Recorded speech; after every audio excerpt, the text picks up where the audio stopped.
que tudo, a paz de Cristo é especial. A graça e a paz.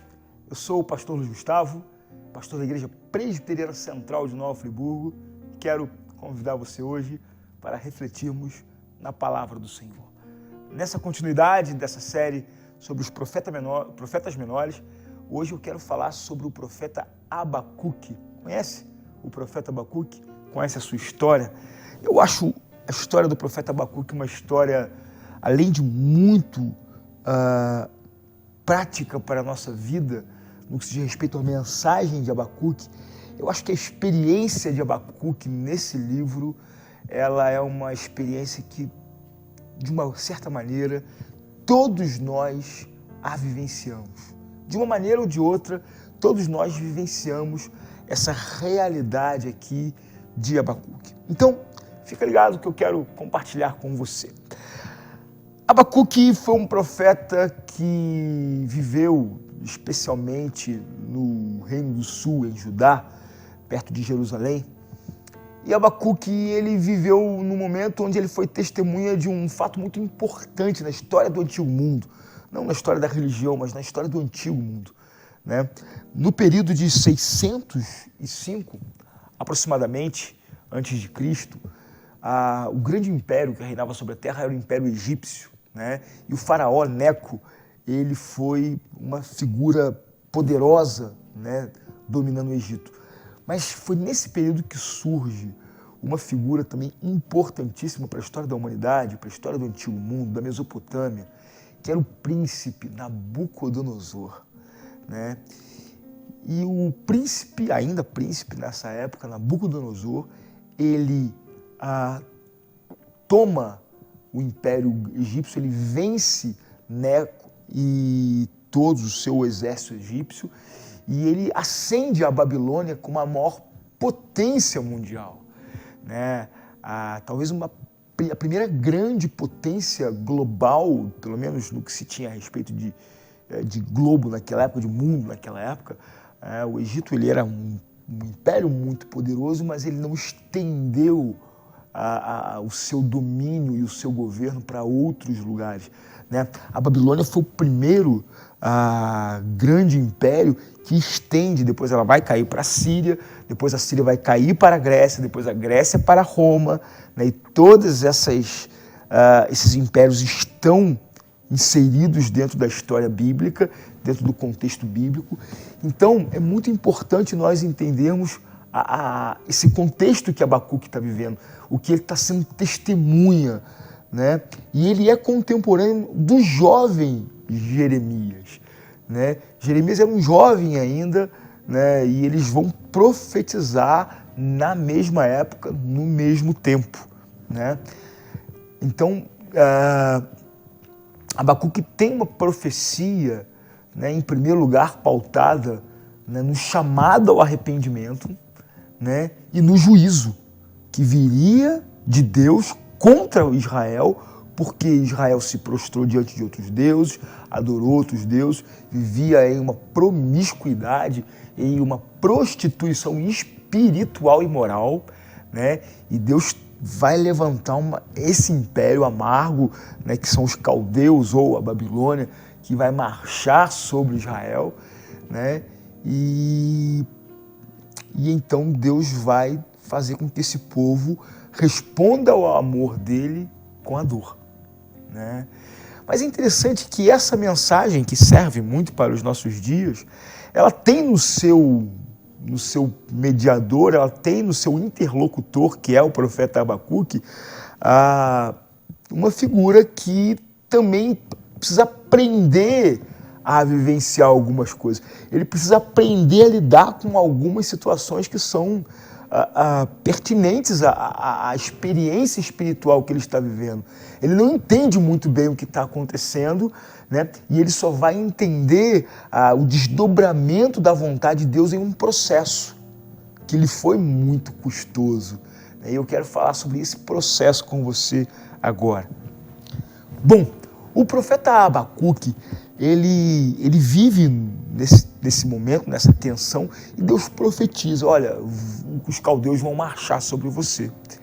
No primeiro capítulo de Abacuque, a ideia que eu tenho é que Abacuque tem uma confiança de que Deus vai proteger Israel, né, dos caldeus. Né?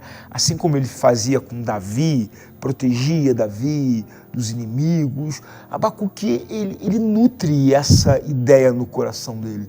E essa ideia não é uma ideia sem fundamento, não é uma ideia assim, sem nenhuma plausibilidade. Não, ele crê num Deus que protege, ele crê num Deus que vai defender a sua causa, né?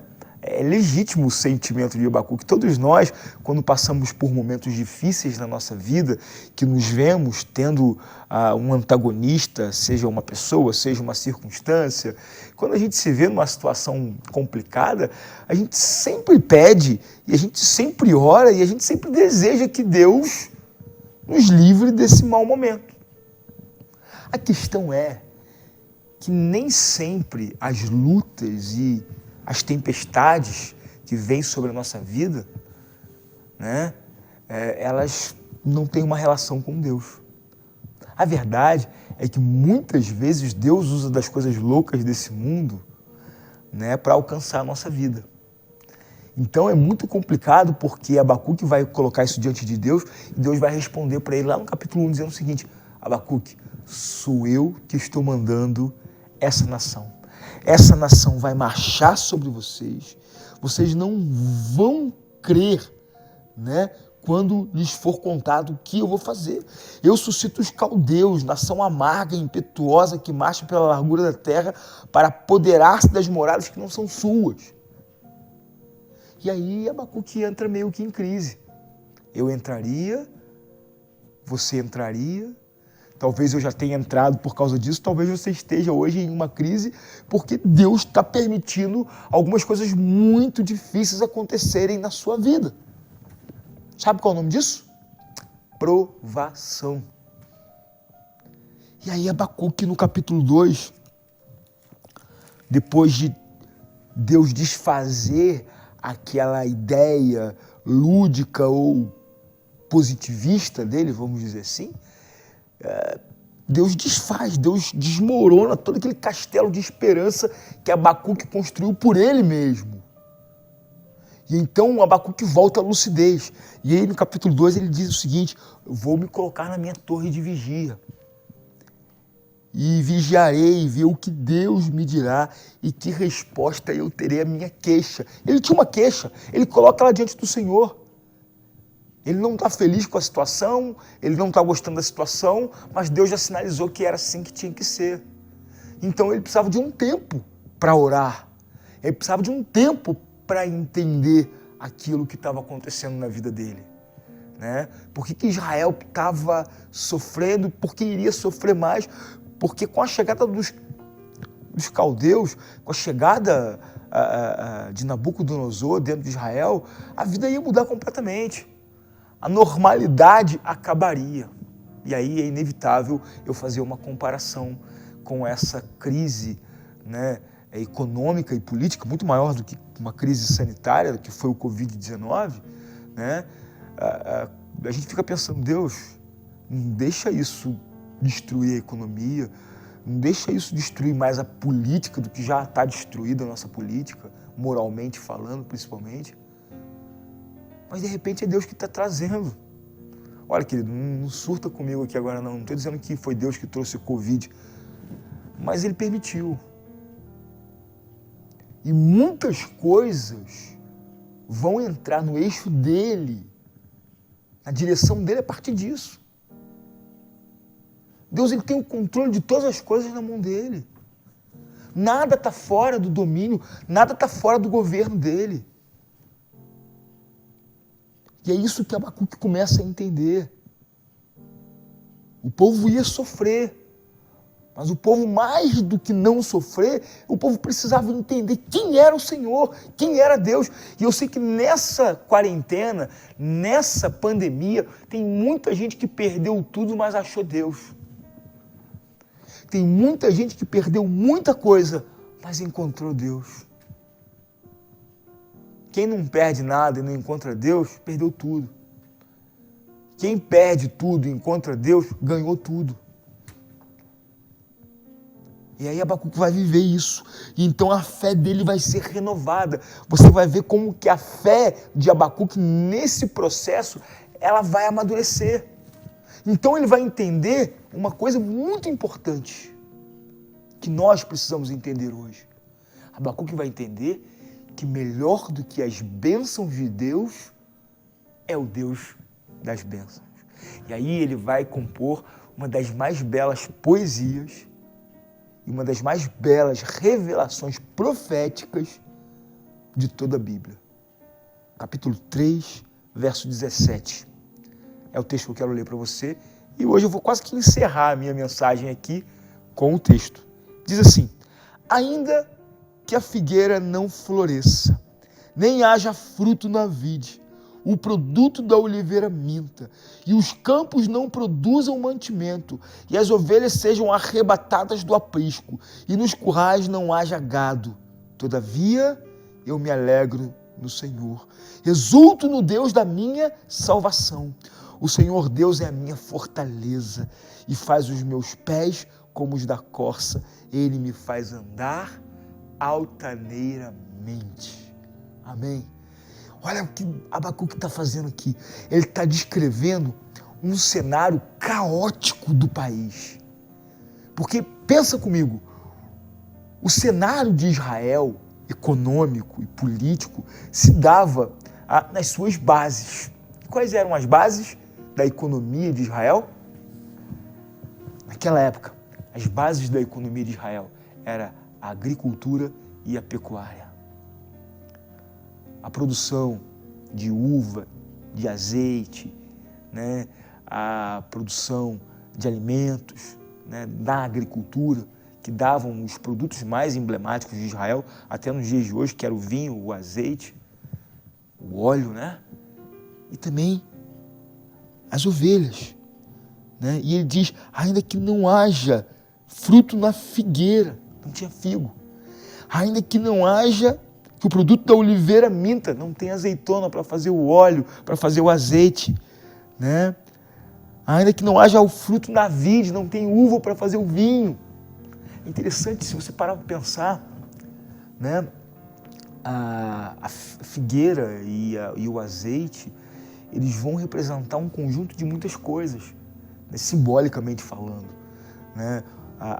O azeite, ele significa o óleo da unção que os profetas usavam, né? Não só economicamente falando. E o vinho, ele é o símbolo universal em quase todas as culturas, inclusive na cultura de Israel, da alegria. Acabou a unção, acabou a alegria, acabou o dinheiro. Os campos não produzem mantimento e as ovelhas foram arrebatadas, roubadas do aprisco. Nos currais não tinha gado, talvez pela seca. É um cenário devastador, desolador. Talvez nem no Brasil, nessa pandemia, nós estejamos vivendo isso. Mas é no meio dessa crise caótica, é no meio desse deserto, é no meio desse cenário de morte e desesperança que brota a mais bela e verdadeira fé. Ainda que não tenha nada, a palavra aqui é ainda que a figueira não floresça, nem haja fruto na vide, e os campos não produzam mais mantimentos, nem as ovelhas sejam arrebatadas do aprisco, e nos currais não tenha gado. Todavia, ou seja, contudo, apesar disso, eu me alegro no Senhor. Eu me alegrarei, eu me alegro. Eu me alegro no Senhor. É uma fé que suporta a adversidade. É uma fé que não sucumbe aos problemas. É uma fé que não se rende às tristezas dessa vida. Mas é uma fé que permanece de pé. É uma fé que permanece firme. É uma fé que vai em frente. É uma fé que desafia a toda lógica. É uma fé que desafia toda a estrutura sociopolítica e econômica de um país. É uma fé que não se explica, é uma fé que não se adquire senão através do Espírito Santo. É a fé de Abacuque. Todavia eu me alegro no Senhor. Por quê? Porque Ele é o Deus da minha salvação. Eu posso perder tudo, mas se eu tenho a minha salvação, eu não perdi nada. E essa fé, será que dá para brotar na nossa vida? Nos dias de angústia, nos dias da tribulação? E uma das coisas mais bonitas de Abacuque aqui é que ele termina dizendo assim: o Senhor faz os meus pés como os da corça. O Senhor me faz andar altaneiramente. O Senhor me faz andar por cima dos meus problemas. Não sei se você já viu uma corça correndo em terrenos escabrosos, cheios de pedra. Parece que não tem, parece que ela está correndo numa pista de atletismo. Ela não se dá conta dos obstáculos, ela não se dá conta das adversidades, ela passa por cima daquilo como se não tivesse nada. Que o Senhor faça, querido, os teus pés como os da corça. Que o Senhor faça os teus pés andarem altaneiramente. Se os problemas se levantarem diante de você, se as lutas se levantarem diante de você, e você sentir que você vai perder as suas forças, em nome de Jesus eu quero te motivar e te inspirar pela palavra desse profeta menor, profeta Abacuque. Anda por cima dos teus problemas, anda por cima dos teus medos, anda por cima dos teus complexos, anda por cima de tudo aquilo que te paralisa, anda por cima. Anda por cima, porque o Senhor faz os teus pés como os da corça. Quando você vai ter pés como os da corça? Quando você aprender a se alegrar no Senhor, tendo tudo ou não tendo nada. Como disse o apóstolo Paulo, eu sei estar em toda e em qualquer situação. Sei estar com fome, sei estar com riqueza, com abundância, sei estar honrado, sei estar desonrado, sei estar feliz, sei estar frustrado. Tudo posso naquele que me fortalece. Se alegre no Deus da tua salvação e que Deus abençoe a sua vida de uma maneira muito especial. Na próxima semana nós voltamos com mais um Profeta Menor aqui no programa Graça e Paz. Deus te abençoe. Até a próxima. De coração, irmão, quero te declarar a paz que vem de Jesus e vale muito, muito mais do que ouro ou outro metal, mais do que tudo, a paz de Cristo é especial.